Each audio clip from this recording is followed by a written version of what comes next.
К витамин хүний биед ямар хэрэгтэй вэ? Бид бүгд витамин А, Б, С, Д-гийн тухай сонссон байдаг боловч витамин К-гийн талаар тодорхой сайн ойлголтгүй байдаг. Учир нь витамин К нийтлэг бус витаминуудын нэгт тооцогддог. Витамин К нь К1, К2 гэсэн төрөлтэй. К1 төрлийг ногоон навчит ургамлаас олох боломжтой бол К2 витаминыг эсгсэн хоолгоснээс олж авах боломжтой. Түүнчлэн бидний бие махбод К витаминыг нийлэгжүүлдэг. Ашиг тус нь цусыг бүүлгэнэхэд оролцдог, уургийг нийлэгжүүлдэг бөгөөд цус алдагдлыг зогсооход чухал үүрэгтэй.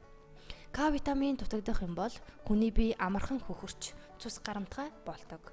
Витамин Д-тэй хавсарч ууснаар ясанд кальцийг зөөвөрлөнө. Витамин К бага байвал яс сугарах эрсдэл ихснэ. Өөр нэгэн ашиг тус нь артерийн судасны хатуурлаас сэргийлж, Альцгеймерийн өвчнөөс сэргийлэхийн зэрэгцээ түрүү булчирхайн хорт хавдраас сэргийлдэг гэж. К витамины их булгана. Хүн бүрийн К витамины уух хэмжээ нас, хүйс, жингээс хамаарч өөр байдаг. Гэсэн хэдий насанд хүрэгчид өөрийн жингийнхээ килограмм бүрийг 0.1 мг-аар үржүүлэн уух нь зохистой.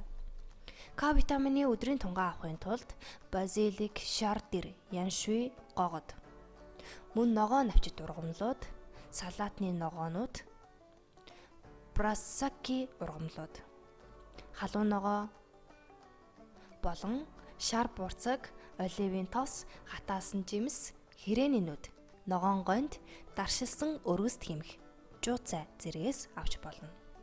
Витамин К-г уухын өмнө та заавал эмчээс зөвлөгөө авах хэрэгтэй. Бусад эмтэй хавсран дур мэдэн уувал сөрөг нөлөө үзүүлэх магадлалтай. Эрүүл тэнцвэртэй хоол хүнсний хэрэглээ нь таныг шаардлагатай К витаминаар хангах болно. Нярай хүүхдэд яагаад К витамин тарьдаг вэ? 1943 онд анагаах ухааны салбар дахь Нобелийн шагналыг Данийн эрдэмтэн Хенрих Дам, Америкийн нэгдсэн улсын судлаач Дойси нар нэгэн гайхамшигтай бүтээлээрээ хүртсэн байдаг. Энэ бол К витамины нээлт. К витамин нь цус бүлэгнэлтэд онцгой чухал үүрэгтэй ба дээрх нээлт нь цус бүлэгнэлтийн олон эмгэгийг урьдчилан сэргийлэх нөхцөлийг бүрдүүлсэн.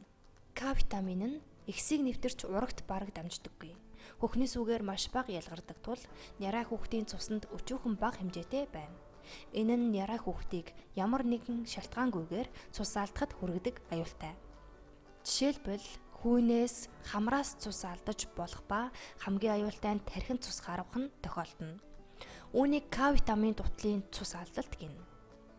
К витамин дутлалын цус алдалтыг эрт ба хожуу үеийн гэж ангилах бөгөөд эхнийх нь харьцангуй хөнгөн явцтай байхад харин хожуу үеийнх нь тархинд цус гарвалтаар илрэх ба нас баралт нь 50% байдаг. Нярай хүүхдийн эрүүл мэнд амь насанд аюултай дээрх эмгэгийг урьдчилан сэргийлэх арга нь төрсөн хүүхдэд К витамин тарих, уулгах явдал мөн. Дэлхийн улс орнууд 1960-аад оноос хойш төрсөн нярай хүүхэд бүрт К витаминыг уулгах эсвэл тарих аргыг хэрэглэж байна. Америкийн нэгдсэн улс, Канада, нэгдсэн Вант улс зэрэг орнуудад хүүхдийг төрмөгц К витаминыг булчинд нь 1 удаа тарьдаг. Энэ нь К витамин дутлалын цус алдагдлын эрт болон хожуу үеийн эмгэгийг бүрэн өрчлөн сэргийлж чадна. Харин зарим орнууд, жишээлбэл Австрали, Швейцарт тархитай холбоотой өвдөлт, буглаа, бэрсүү, цусны болон мэдрэлийн судас гэмтэх, өртөг илүү өндөр зэрэг шалтгаанаар уух аргыг хэрэглэдэг. Хүүхдийг төрмөгц уулгах нь зөвхөн эрт үеийн цус алдалтаас сэргийлэх тул хожуу үеийн цус алдалтаас сэргийлэхийн тулд 2 ба 3 дахь тунг заавал уулгадаг байна.